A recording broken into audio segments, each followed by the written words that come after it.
If you look in my life and see what I've seen. My true Mary fans know that because that's what Mary J. Blige invited us to do in her iconic album, My Life. Well, our next guest does just that in her latest book, Shine Bright, a very personal history of Black women in pop. Former Vibe editor-in-chief Danyel Smith weaves the lesser-known stories of Black pop legends and her own experience covering the industry to bring you a work of art that is really a must-read for your summer reading list. Look at this beautiful woman joining me now, Danyel Smith, the very author of Shine Bright, a very personal history of Black women in pop. Danyel, I'm so happy to have you here with me this morning. I love the idea of intertwining your own personal stories of self-doubt, love, and ambition with the artists you've profiled.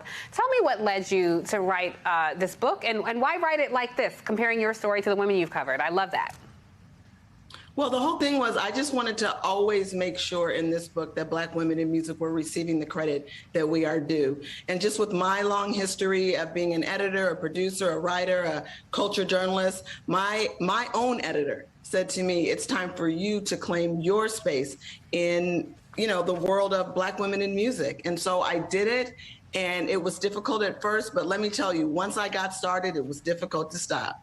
Oh, I love that. Listen, as somebody who's written a book, that is a beautiful feeling when the words won't stop coming. What a blessing. I'll tell you, the first person who told me about your amazing book and just sang your praises was Jemele Hill, my friend Jemele Hill, who said this book was yes, awesome. That is my sister in spirit. Yes, well, you're my sister too, because she's my sister as well. So perfect. But she said that your book was a must read, and I have to say she was very right. Now, you talk about Gladys essentially being one of your favorites, and I'm curious because she doesn't need a last name, but for those who might need it, Gladys Knight, I'm curious why she resonated with you so much. Gladys is a lot of the music in Shine Bright it's not just the music of my life, but it's also the music of my mother and her aunt's life, of my grandmother and my great aunt's life. And my mother loved Midnight Train to Georgia. I used to hear it in the car as a kid all the time. And it's the storytelling actually between Gladys Knight and her Pips. That conversation that they're having.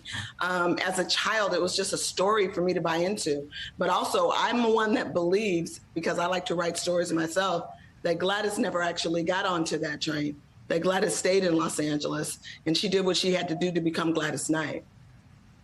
And her legacy lives on.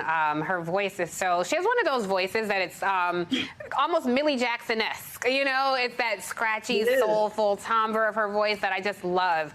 A lot of the commonality of these women, as Black women in the music industry, they had to navigate disrespect. Some had to navigate violence even. And this also resonated with your personal story. So talk a bit, if you will, about that.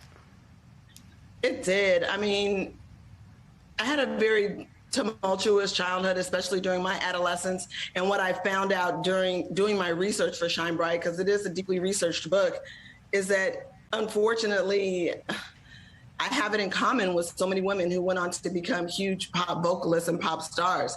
It's a rough road, I think, to becoming a pop star, to be, especially when you're a Black woman, to be a person that wants to be out front, a person that wants to sing out loud and sing proudly and to write songs and to play the piano and play the guitar and to be like the little Black girl that, sometimes everyone wants to say, sit down, stand down.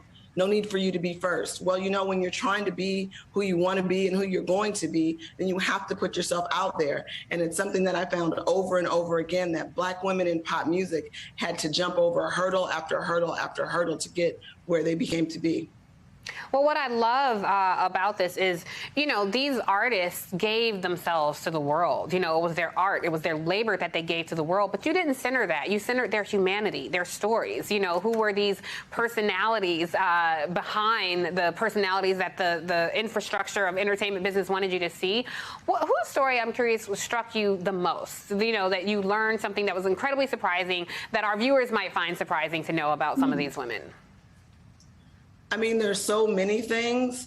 I mean, when I just think about Mahalia Jackson, for example, we all think of Mahalia Jackson. She has on her Sunday Usher's dress, and she's beautifully coiffed and just amazing and singing gospel out to her gospel followers, yes, but also out to the bigger world. But what I found out about Mahalia's childhood along the Mississippi River, man, she used to be going and getting driftwood out of the river and drying it out to burn in a very, like, you can't even really call it a house, because as she says, you could see the sky at night from her home. And so when we picture these kind of things, and then you hear the way she and other women like her sing, then we know where that comes from. It was important to me to talk about the details of Black women's lives. I think so often we're spoken about in summary or as first, and these things are important. And that's important work to do. But this work, Shine Bright, is about the details and the humanity of these Black women's lives. And, you know, it's very interesting that you put it in that perspective, because when you consider the journey it took some of these women to achieve these heights in this country, that, you know, a country full of people who so love their art but did not always appreciate or love their story. I think it's just a beautiful job, the way that you've woven these women's stories in your book. Last question for you. What song or album best describes your life holistically, if you can attempt to do that? Oh my goodness, what a question. What a question. I'm gonna have to go with Whitney Houston's version of I Believe the Children Are Our Future, the greatest love of all.